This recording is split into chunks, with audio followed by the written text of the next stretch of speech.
Assalamualaikum warahmatullahi wabarakatuh. Perkenalkan, nama saya Afina Izzati Aflaha dengan NIM 0402032141 kelas B2 BKI. Di sini saya akan menjelaskan tentang konseling psikodinamika. Berikut adalah peta konsepnya. Yang akan kita bahas untuk pertama kali yaitu hakikat manusia.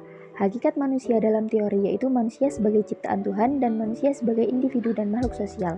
Hakikat manusia dalam psikodinamika yaitu manusia seringkali dipengaruhi oleh pergolakan keinginan-keinginan yang berasal dari alam bawah sadarnya dalam setiap tindakan dan perilakunya sehari-hari, semacam insting, naluri, maupun intuisi.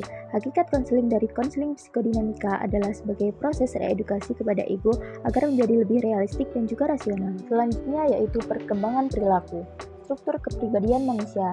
Yang pertama, ID, yaitu kepribadian original di bawah manusia sejak lahir. Yang kedua, ego, berkembang dari ID, bertugas untuk memerintah, mengendalikan, dan mengatur. Dan yang ketiga, yaitu superego, kekuatan moral dan kepribadian, apakah hal tersebut baik atau buruk, salah atau benar. Selanjutnya yaitu macam-macam kepribadian manusia. Yang pertama, pribadi sehat, yaitu apabila individu mampu menggunakan kemampuan berpikir secara rasional untuk memecahkan dan menghadapi masalah-masalah hidupnya secara bijak.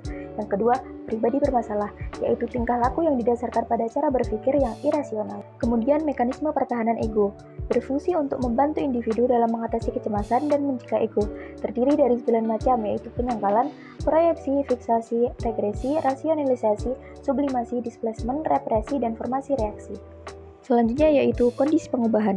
Tujuan konseling psikodinamika yaitu membentuk kembali struktur karakter individual dengan jalan membuat kesadaran yang tak disadari di dalam diri klien. Kemudian sikap, peran, dan tugas konselor. Konselor berurusan dengan usaha membantu konseli dalam mencapai kesadaran diri, kejujuran, keefektifan dalam melakukan hubungan personal, dalam menangani kecemasan realistis, serta dalam memperoleh kendali atas tingkah laku impulsif dan irasional.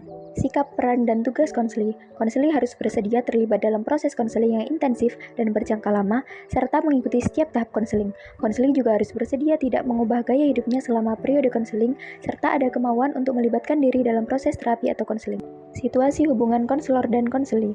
Konselor memberikan perhatian terhadap keadaan resistansi konseli, yaitu suatu keadaan di mana konseli melindungi suatu perasaan trauma atau kegagalan yang dialami. Selanjutnya, mekanisme pengubahan, tahap-tahapan dalam konseling psikodinamika. Pertama, membangun hubungan. Kedua, identifikasi dan penilaian masalah. Tiga, memfasilitasi perubahan terapeutis. Empat, evaluasi dan terminasi. Teknik yang digunakan dalam konseling psikodinamika yaitu 1. Asosiasi bebas. 2. Resistensi. 3. Transferensi. 4. Interpretasi. 4. Tafsir mimpi. Kemudian kelebihan dan kekurangan.